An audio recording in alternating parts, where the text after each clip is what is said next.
നമ്മുടെ ഇക്കോസിസ്റ്റം മാറി, കൃത്യമായ ഞാറ്റുവേല തെറ്റി, മഴ പെയ്യേണ്ടാത്തപ്പം മഴ പെയ്യും, അങ്ങനെ എല്ലാം തകർന്നു തരിപ്പണം. നമ്മുടെ നീർച്ചാലുകളിലൂടെ ഒഴുകിയിരുന്നത് വരാലും മുഷിയും ഒക്കെ ഉണ്ടായിരുന്നു, തവളകളുണ്ടായിരുന്നു. ഇതൊക്കെ മാറി ഇന്ന് ആഫ്രിക്കൻ മുഷിയും അതുപോലെ വിവിധ തരത്തിലുള്ള തലോപ്പിയും അതുപോലുള്ള സങ്കര ഇനം അല്ലെങ്കിൽ അധിനിവേശ ഇത് വന്നതോടുകൂടി നമ്മുടെ ജലസ്രോതസ്സുകളിൽ നിന്ന് നമുക്ക് വെള്ളം കോരി കുടിക്കാൻ കഴിയുമായിരുന്നു. അത് തിരിച്ചെത്തിക്കാൻ നഗരങ്ങളിലെയും ഗ്രാമങ്ങളിലെയും ജലസ്രോതസ്സുകൾ സംരക്ഷിക്കാൻ അതിനുവേണ്ടി ഒരു ചാനൽ, അതാണ് ഈ ചാനൽ വൈബ് ജംഗ്ഷൻ പോസിറ്റീവ് എന്ന് പറയുമ്പം നമ്മൾ പഞ്ചഭൂതങ്ങളുമായി പ്രകൃതിയുമായി ഇണങ്ങുന്ന ഒരു ചാനൽ. അതിനു വേണ്ടിയുള്ള കാര്യങ്ങൾ, നല്ല കാര്യങ്ങളെക്കുറിച്ച് പറയാൻ ധാരാളം, മോശം കാര്യങ്ങൾ പറയാൻ ഇവിടെ ധാരാളം ചാനലുകളുണ്ട്. നമ്മുടെ ചാനൽ നല്ലതിനെക്കുറിച്ചും പോസിറ്റീവായിട്ടുള്ള കാര്യങ്ങൾ മാത്രം പറയുന്നു. ഊർജ്ജസ്വലമായി 120 വയസ്സ് ജീവിക്കുന്നതിന് വേണ്ടിയുള്ള കാര്യങ്ങളെക്കുറിച്ച് പറയാൻ വേണ്ടിയുള്ള ഒരു ചാനലാണ്. എല്ലാവരും ഇത് സബ്സ്ക്രൈബ് ചെയ്യുക, ഇത് കാണുക. നിങ്ങളുടെ അഭിപ്രായങ്ങൾ എന്തു തോന്നുന്നെങ്കിലും ഈ പറയുന്നതിനെ ഭേദ്യം ചെയ്യണം. 1000 വട്ടം ഭേദ്യം ചെയ്ത് സത്യമാണെന്ന് ബോധ്യപ്പെട്ടാൽ മാത്രം നിങ്ങൾ ഇതിനെ അംഗീകരിച്ചാൽ മതി. കുടലും തമ്മിലുള്ള ബന്ധം, കുടലും മസ്തിഷ്കവും തമ്മിലുള്ള ബന്ധം, ഈ കുടലിലുള്ള 1 ട്രില്യൺ ഒന്നെഴുതി 14 പൂജ്യം ഇട്ടാൽ എത്ര വരും? ഈ മനുഷ്യവംശത്തോളം, ഈ ഭൂമിയിലുള്ള മനുഷ്യരെക്കാട്ടിലും കൂടുതൽ മൈക്രോബയോട്ട നമ്മുടെ വയറ്റിലുണ്ട്.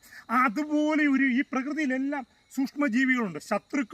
ശത്രുകീടങ്ങളും മിത്രകീടങ്ങളുണ്ട്. നമുക്കുണ്ടാവുന്ന ഈ ശത്രുകീടങ്ങളുടെ ശക്തി വർദ്ധിക്കുമ്പം കൃഷി നശിക്കുമെന്ന് പറയുന്നത് പോലെ നമ്മുടെ വയറിനുള്ളിലെ മൈക്രോബയോട്ടയിൽ നമുക്ക് എതിരായിട്ടുള്ള, നമുക്ക് ശത്രുവും മിത്രങ്ങൾ കൂടുകയും ശത്രു കുറഞ്ഞിരിക്കും. ശത്രു കൂടിക്കഴിയുമ്പോൾ നമ്മുടെ രോഗം, ക്യാൻസർ തുടങ്ങിയ വിവിധ രോഗങ്ങളും എല്ലാ ജീവിതശൈലി രോഗങ്ങളും നമ്മുടെ മൈക്രോബയോട്ടയിൽ ഉണ്ടാവുന്ന പ്രശ്നങ്ങൾ കൊണ്ടാണ് ഉണ്ടാവുന്നത്. അതിനെക്കുറിച്ച് ഇന്ന് ആധുനിക പഠനങ്ങൾ പറയുന്നു. ജീൻ എഡിറ്റിംഗ് പോലും ഈ മൈക്രോബയോട്ടയെ ഉപയോഗിച്ച് മാറ്റാം. ഒരാളുടെ ജനിതക ഘടന പോലും നമുക്ക് ഈ സൂക്ഷ്മജീവികൾ, നമ്മുടെ കുടലിനുള്ള സൂക്ഷ്മജീവികളെ ഉപയോഗിച്ച് മാറ്റാം. അതിന് നമ്മൾ ഭക്ഷണക്രമവും നമ്മുടെ മണ്ണിനോട് ചേർന്ന് നിന്ന് നമ്മുടെ പ്രകൃതിയുമായി ലയിച്ച് നമ്മൾ പോയാൽ അതിനെക്കുറിച്ച് അതെല്ലാം മാറ്റാം. അതിനെക്കുറിച്ച് ഉള്ള അറിവുകൾ പകരുന്ന ഒരു ചാനലാണ് ഈ വൈബ് ജംഗ്ഷൻ പോസിറ്റീവ് ന്യൂസ്. ഇത് നിങ്ങളെ വൈബ് എന്ന് പറയുന്നത് എന്താണെന്നും അത് ഇന്നർ പ്ലഷറാണെന്നും അത് മൂലാധാരത്തിൽ നിന്നാണ് ആരംഭിക്കുന്നതെന്ന് അറിയണം. ജംഗ്ഷൻ എന്ന് പറയുന്നത് ഇതെല്ലാം കൂടുന്ന നമ്മുടെ നാഡീനരമ്പുകളും പ്രകൃതിയിലുള്ള എല്ലാമായിട്ട് ചേരൽ എന്ന് പറയുന്നതാണ്. ആ ജംഗ്ഷനുകളിലാണ് ഇതെല്ലാം ചേരുന്ന മർമ്മസ്ഥാനങ്ങൾ, അല്ലെങ്കിൽ അത് ഈ വന്ന് ചേരുന്നത്. ഈ കൂടിച്ചേരുമ്പം ചിലപ്പം പൊട്ടിത്തെറിക്കും, കൂടിച്ചേരുമ്പം ചിലപ്പം സന്തോഷമായിട്ട് ലയിച്ച് ചേരും. അപ്പം എല്ലാ കാഴ്ചകളും, എല്ലാ വിഷ്വൽസും, എല്ലാ ശബ്ദതരംഗങ്ങളും ഈ നാദസ്പന്ദങ്ങളായിട്ട് ഈ ഓടിച്ചേരുമ്പോൾ ഒരു സ്പന്ദം ഉണ്ടാവുകയാണല്ലോ, സ്പന്ദം. ആ സ്പന്ദങ്ങൾ ഈ പ്രകൃതിയുമായി ചേരുന്ന ഒരു സ്പന്ദം, ആ വൈബ് ജംഗ്ഷൻ അനുഭൂതിയിലേക്കുള്ള ഒരു മാർഗം.